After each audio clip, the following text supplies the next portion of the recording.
Hoje eu tô trazendo aqui um vídeo pra vocês mostrando como fazer uma vela para skate. Vocês vão precisar de uma manteiga, velas e óleo. E também vocês vão precisar de uma latinha, ó. Vocês vão cortar aqui a latinha e dobra essa pontinha. Vocês também vão precisar de pó de grafite para uso geral. Isso aqui é um troço meio difícil de achar, às vezes você encontra em papelaria, às vezes em lojas de carro. Eu já tô com o fogo ligado, ó, tá vendo? Diretamente no fogão, a latinha, não botei nenhuma frescurinha. E pois é, eu botei aqui as velas, ó, tá vendo? Já tá derretendo, certo? Se você não for preguiçoso, não faça desse jeito, eu sigo nessa pedação que tem aqui, ó. Não faça desse jeito, porque ela vai derreter bem mais difícil. Aqui, ó, já tá derretendo. Pois é, aqui, ó, já tá tudo derretidinho, tá vendo que tá verde, mas não tá tudo derretido não. Você fica mexendo, né, mexe.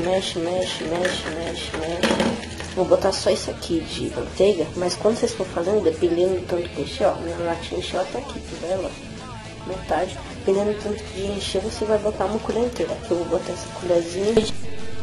Se você adicionar manteiga, adiciona o óleo. Mas como eu já adicionei o óleo e o pó de grafite, eu não vou botar aqui, mas você vai botar 2 colheres de sopa de óleo.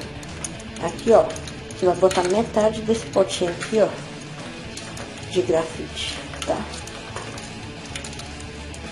Aí você vai mexendo, deixa descansar. E no final você vai ver um resultado igual dessas que você paga R$30 ou pouco. Pois é, deixei ela descansando aqui por aproximadamente 4 horas, que eu não fiz a conta direito. E vamos abrir agora. Bom, para abrir, essas dobrinhas que eu fiz aqui de segurança e para dar mais estabilidade, eu vou cortar aqui, ó, vou serrar e abrir aqui, ó. Serrei. Aqui por dentro, a vela ficou assim. Tem um flashzinho aqui base. Pois é, ela fica tipo com um orifíciozinho aqui, que não tinha vela suficiente para ficar retinho, certo? Aqui, ó, depois feito isso, você vai tirar o estilete. Vai tirar o estilete, vai vir aqui, ó, e abrindo.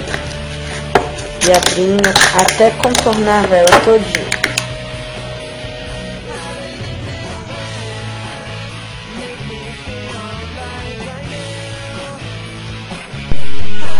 E voilá, aqui está a nossa vela. Pois é, o grafite desceu aqui um pouquinho, ficou aqui um pouquinho em cima, mas no meio ficou meio seco, por isso que eu botei metade do pote para ficar bem distribuído.